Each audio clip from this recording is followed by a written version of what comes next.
ॐ तच्छंयोरावृणीमहे गातुं यज्ञाय गातुं यज्ञपतये दैवी स्वस्तिरस्तु नः स्वस्तिर्मानुषेभ्यः ऊर्ध्वं जगातु भेषजम् तन्नो अस्तु द्विपदे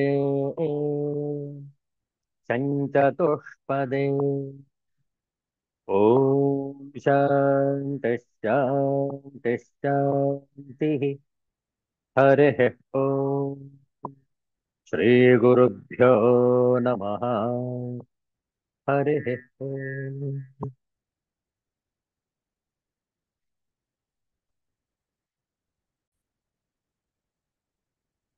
Universal prayer.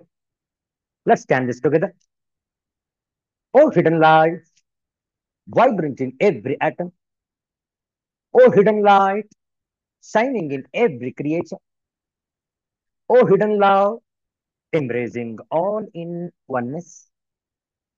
May each who feels himself as one with thee know he is also one with every other. Om Shanti, Shanti, Shanti.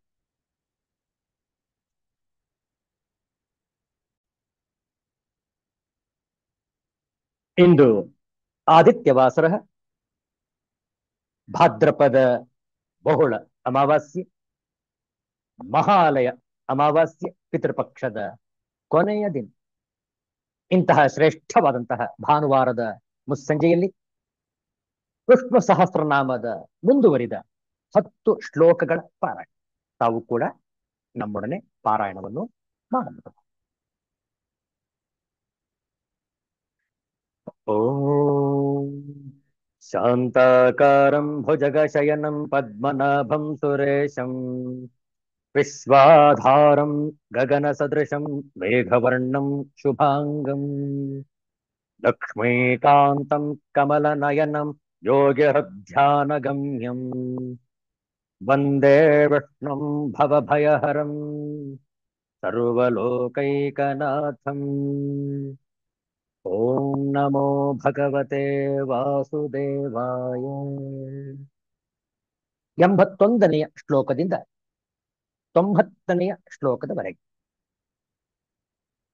ತೇಜೋ ವೃಷೋದ್ಯುತಿಧರಃ ಸರ್ವಶಸ್ತ್ರಭೃತಾಂಬರಃ ಪ್ರಗ್ರಹೋ ನಿಗ್ರಹೋ ವ್ಯಗ್ರಃ ನೈಕಶೃಂಗೋ ಗದಾಗ್ರಜಃ ಚತುರ್ಮೂರ್ತಿಶ್ಚತುರ್ಬಾಹುಃ ಚತುರ್ವ್ಯೂಹಶ್ಚತುರ್ಗತಿಃ ಚತುರಾತ್ಮಾ ಚತುರ್ಭಾವಃ ಚತುರ್ವೇದವಿದೇಕಪಾತ್ ಸಮಾವರ್ತೋ ನಿವೃತ್ತಾತ್ಮಾ ದುರ್ಜಯೋ ದುರತಿಕ್ರಮಃ ದುರ್ಲಭೋ ದುರ್ಗಮೋ ದುರ್ಗಃ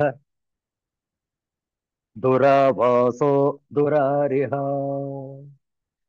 ಶುಭಾಂಗೋ ಲೋಕಸಾರಂಗಃ ಸುತಂತುಸ್ತಂತು ವರ್ಧನಃ ಇಂದ್ರಕರ್ಮ ಮಹಾಕರ್ಮ ಕೃತಕರ್ಮ ಕೃತಾಗಮಃ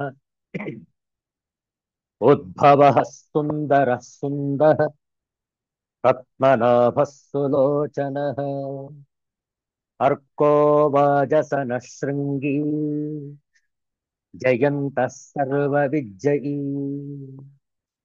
ಸುವರ್ಣಬಿಂದುರಕ್ಷೋಭ್ಯಃ ಸರ್ವವಾಗೀಶ್ವರೇಶ್ವರಃ ಮಹಾಹ್ರದೋ ಮಹಾಗರ್ತಃ ಮಹಾಭೂತೋ ಮಹಾನಿಧಿಃ ಕುಮುದಃ ಕುಂದರಃ ಕುಂದಃ ಪರ್ಜನ್ಯಃ ಪಾವನೋ ನಿಲಃ ಅಮೃತಾಂಶೋऽಮೃತವಪುಃ ಸರ್ವಜ್ಞಃ ಸರ್ವತೋಮುಖಃ ಸುಲಭಃ ಸುವ್ರತಃ ಸಿದ್ಧಃ ಶತ್ರುಜಿಚ್ಛತ್ರುತಾಪನಃ ನ್ಯಗ್ರೋಧೋದುಂಬರೋ ಸ್ವಸ್ಥಃ ಚಾಣೂರಾಂಧ್ರನಿಷೂದನಃ ಸಹಸ್ರಾರ್ತಿಃ ಸಪ್ತಜಿಹ್ವಃ तैधाः सप्तवाहनः अमूर्तिरनघोचिन्त्यः भयकृत् भयनाशनः अणुर्बृहत्कृशस्थूलः गुणभन्निर्गुणो महान् अधृतस्वधृतस्वास्यः प्राग्वंशो वंशवर्धनः ॐ शान्ति शान्ति शान्तिः हरिः ॐ श्रीगुरुभ्यो नमः हरिः ॐ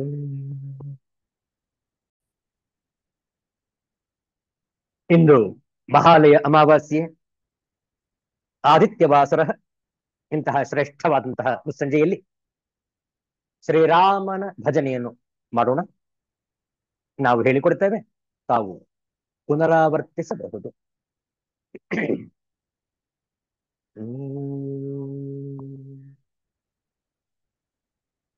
ಜಯ ರಘುನಂದನ ಜಯ ಜಯ ರಾಮ,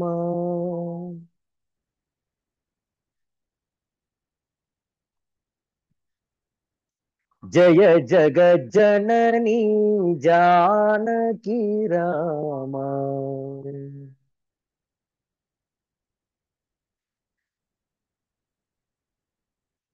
ನವ ನವ ಕೋಮಲ ಮೇಘ ಶ್ಯಾಮ,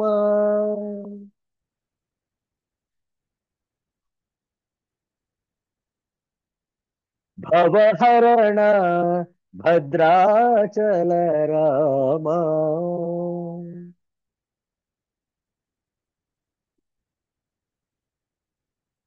ಭಯಹರಣ ಭದ್ರಾಚಲ ರಾಮ,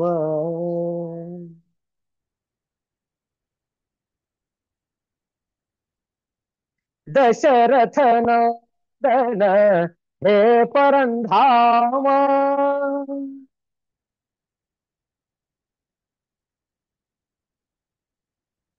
ದಶಮುಖ ಮರ್ದನ ಶ್ರೀ ರಘುರಾಮ,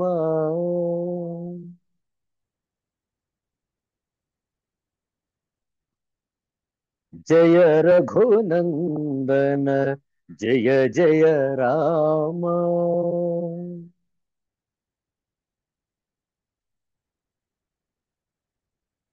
ಜಯ ಜಗಜ್ಜನನಿ ಜಾನಕಿ ರಾಮ,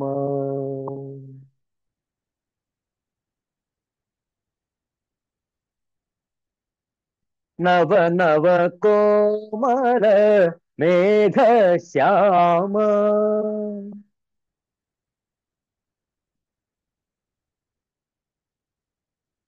ಭವಹರಣ ಭದ್ರಾಚಲ ರಾಮ,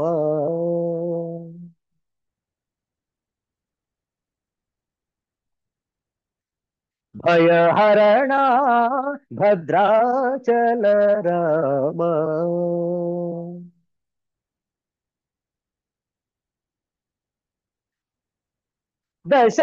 ದಶರಥನಂದನ ಹೇ ಪರಂಧಾಮ,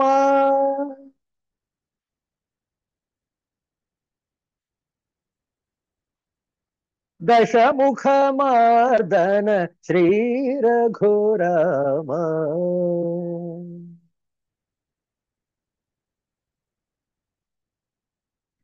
ರಾಮ ರಾಮ ರಾಮ ರಾಮ,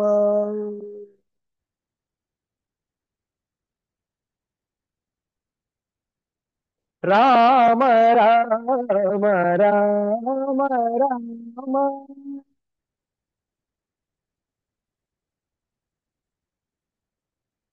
ರಾಮ ರಾಮ, ರಾಮ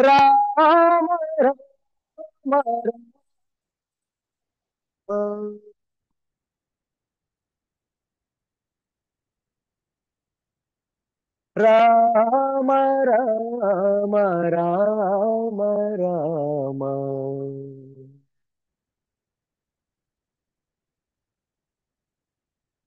ರಾಮ ರಾಮ ರಾಮ ರಾಮ ರಾಮ ರಾಮ ರಾಮ ರಾಮ,